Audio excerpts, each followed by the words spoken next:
As fast as I met the girl, I have unmet her. Hey, yo, what's poppin', Papa? So I met a girl, and it's been quite a week. Wild story. Pretty much how it happened was I saw her dating profile on Upward. I liked it, and instead of waiting for us to match, I was like, let me just hit her up. So I sent her a DM on Instagram, and on Sunday we kind of went back and forth. I was like, hey, you down to FaceTime? She was like, yeah. And then she dropped it. Tuesday comes around, I had to do some things. I get a text from her and she's like, hey, are you sleeping? I was like, no, I'm heading home. And then she gives me a call. Cool. So we're, going back and forth. Yeah, I was like joking with her. I was like, yeah, I think you're a catfish. And then she FaceTimes me and she's like, am I a catfish? Anyways, we're going back and forth throughout the week. It was funny because I felt like in my heart, like, I want to learn Spanish because I feel like I'm called to the Latinos, the people group. I felt like within my calling, within my assignment, within the people that I'm supposed to serve, it's that community. So I was like, oh, I'm gonna learn Spanish. This girl was like messing with me. She was like, yeah, I'm only gonna talk to you in Spanish now. So I got to use the things I'm learning, and I had to like use Google Translate to figure out some of the things that she was saying, and it was cute, like she was saying she wanted to see me and she really likes my smile in Spanish, and for some reason it just hits different. En español. And it was kind of like an up and down journey too, because every night she would call me and then we would FaceTime. And I was like, okay, well, let me try to take it to the next level where we're gonna do in person. I was like, hey, let's go get froyo. So we set it to do it on Thursday, and that day or that morning, she was like, hey, I don't feel like meeting anymore. and I was like, bruh, what is up with you? Like, you say you want to see me, and then the opportunity presents itself, and then it doesn't happen. I was like, okay, fine, maybe another time. So she calls me like an hour later, and then she was like, you make me nervous. And I was like, oh, wow, okay. So even though I was, I'm nervous, and us guys feel like we don't shoot our shots, or, we kind of put ourselves out there, and it's nerve wracking, but it was cool to see that actually the girl feels the same way. So yeah, she explained herself, and I was like, okay, that's fine. And then pretty much the next day, that night, I'm sorry, kind of jumbled. I'm going through it emotionally right now, so and I was like, oh, I'm gonna record this video later, but I was like, no, I'm not, so I gotta just do it. So we stayed up late that Thursday night. We were kind of chatting about boundaries and what we feel, and I said that whatever the other person is more comfortable with, you set the boundary to the one who is least comfortable. So for example, if I am comfortable holding hands, but she is not comfortable holding hands, then we don't hold hands. If she's comfortable kissing, but I'm not comfortable kissing, because if we kiss, then I am gonna stumble, and my head's gonna go somewhere else, my heart's gonna go somewhere else, and go to not a godly place, then we shouldn't kiss. We talked about like, oh, holding hands and stuff is okay for both of us. The next morning, I find out that she didn't go to work. So I was like, hey, like, let's kick it during my lunch. And then she was like, all right, and then we can go get froyo. So she pulls up, she pulls through. I give her a big hug. She hugs me. And as I'm walking, she like grabs my hand. And that threw me off because it's been a while. So I gotta let go of her hand while I'm walking like a wuss, and yeah, it just kind of threw me off. So we get into the car, we pull up at the froyo place, and as we're walking up, she like grabs my arm, so she's like around my arm, and I was like, dang, like this feels nice, yo. We go into the place, we're joking around, we get our froyo, so we leave, we go to the park, we're holding hands around the park, cutesy stuff. And I felt good. I got to share my testimony and stuff. Then Saturday happens. Now that I'm talking about this, it's like she's very hot and cold, bro. And supposedly it's a Mexican thing. But I was setting that I was gonna go pick her up at 6 p.m. So then I text her and I was like, hey, I'll get you in about an hour. And then she was like, no, I'm not ready.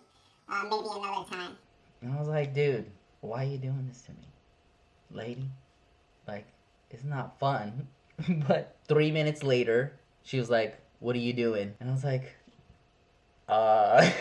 nothing. I gotta figure out something to do now, because we're not hanging out. She's like, hey, we can still go watch the movie. And I was like, yo, this girl. What do you want?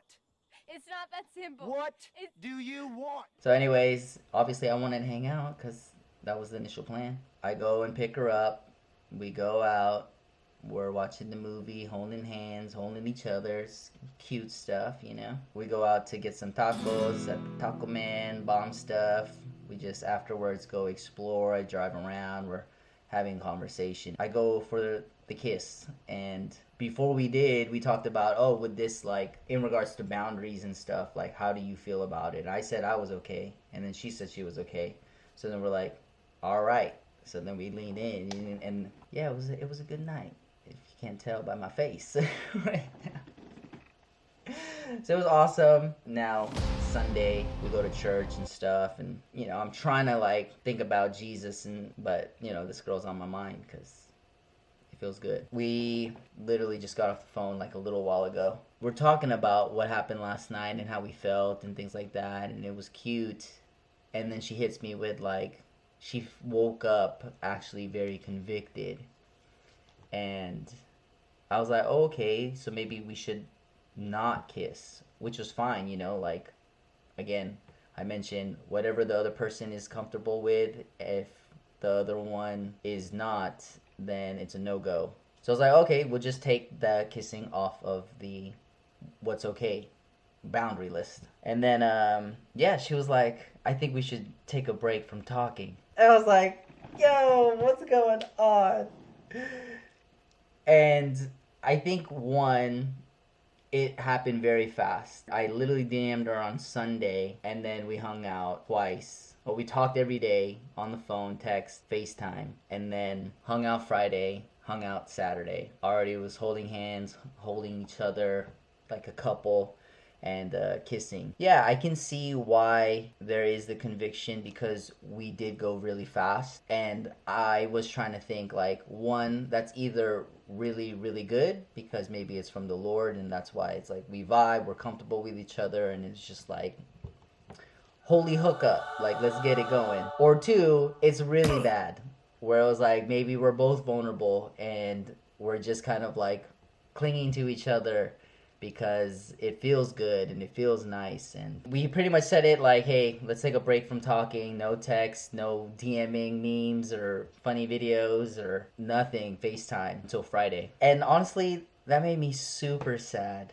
because how did we go from like, oh, let's talk all the time, to like, now let's not talk at all? And yeah, I guess part of me is hurting because, one, I was super excited. I was even telling my friends about her, and I was like, wow, like, you know, this is promising. And then now it's like, oh shoot, if my friends ask me now this week, oh hey, how's it going with that girl? I'm like, hey, we're not talking. Like, how dumb does that sound?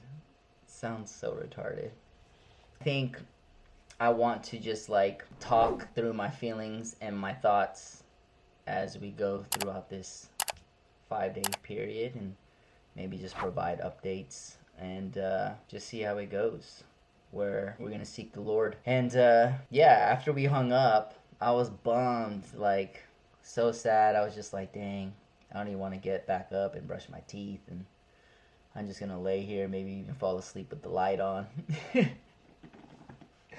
And I was like, dude, if we're gonna do this because she feels convicted and wants to seek out the Lord and feels like maybe we both should be doing that in this time, I was like, okay, we should pray. So I called her, and then I was like, hey, I know we just said we're not gonna talk, but like I really feel like maybe we should pray together and then go from there. So we did, and definitely felt a little bit better, but I think it's gonna be hard.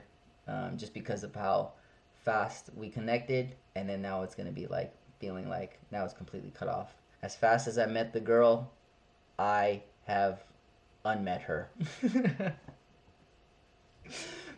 Or I don't even know how to say it. As fast as I met the girl, I have now stopped talking to her.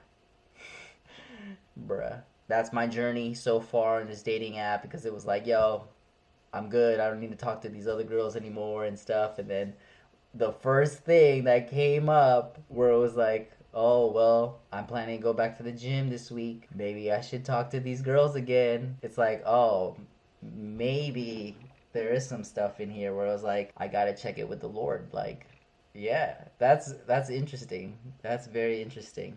Now that the one that I was thinking was looking promising is now no longer on the table, I'm just gonna forsake it and just be like, all right, on to the next one. But if I felt like I got from the Lord that she's the one and I should be pursuing her, then even if we're not talking, am I going to stay loyal?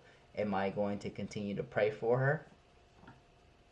I don't know, but maybe I just got my answer right now. So thank you, Jesus, and thank you for this YouTube channel and just processing documenting the journey of what it is like as a single Christian man, as a single father, and going through it. Another thing is my son has been super passive aggressive as well, and maybe that's also something that I need to be praying into and taking up with the Lord. He like came into the car and he was like, why does it smell like perfume in here? I was like, what'd you say? He was like, nothing. I'm like, this dude, you got a problem, bro? Like, let's talk about it. And to give you guys some context, like, he's always said, like, my dad can't have a wife. And he's said this ever since he was very little. And it's funny because his mom is remarried, you know? And we all get along, like, we're really tight as a blended family. Like, why was that cool? But then now, like, my dad can't have a significant other. So what I'm trying to do with my son is have him be more direct with what he wants to know. If he's thinking about something, like, just be okay with his dad to be like, hey, like, is it like this? Or have you been talking to this girl? Instead of like beating around the bush. That's another thing that I will be praying into during this little break or fast or seeking the Lord moment. Peace and love, Papa. I encourage you to stay the course because it will all be worth it, my boy.